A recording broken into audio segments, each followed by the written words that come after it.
Thank you. Okay, just on the front page of the Oz Today, Home Affairs Secretary Michael Pezzullo said that the drums of war are beating when it comes to China and Taiwan. What do you make of those comments from such a high-ranking public figure? I didn't see that story. I saw a tweet. Was he referring to Australia being involved in that?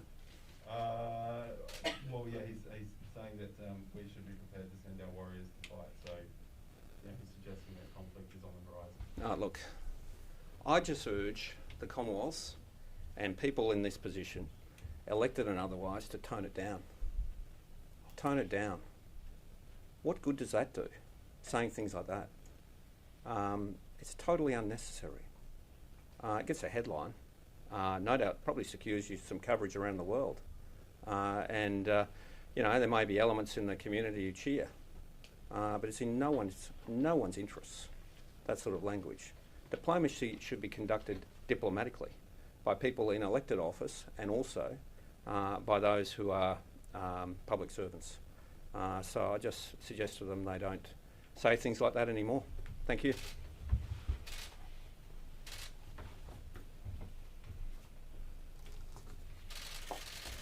Just before we start, Josh, to go to your question, we are currently managing 28 active cases. And do you know when the last time we had that many active cases was?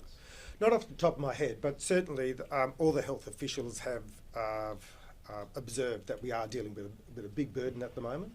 And we clearly have to sort of keep an eye on where those positive cases are, just to make sure the viral load is maintained at a manageable level. It's possible that 78 people on that plane could test positive to COVID. So are there plans in place for how they will be quarantined? Will they be in the same hotel? Will doors around their rooms be cleared? So every time there's a positive case, we essentially look at where that case has occurred in the hotel, and sit down with the hotel floor plans and work out what's the optimum way of managing that particular case. As your question implies, every time you have an active case, particularly of this many, that process becomes more challenging. Yeah. Did all of the people on that flight go to a single hotel?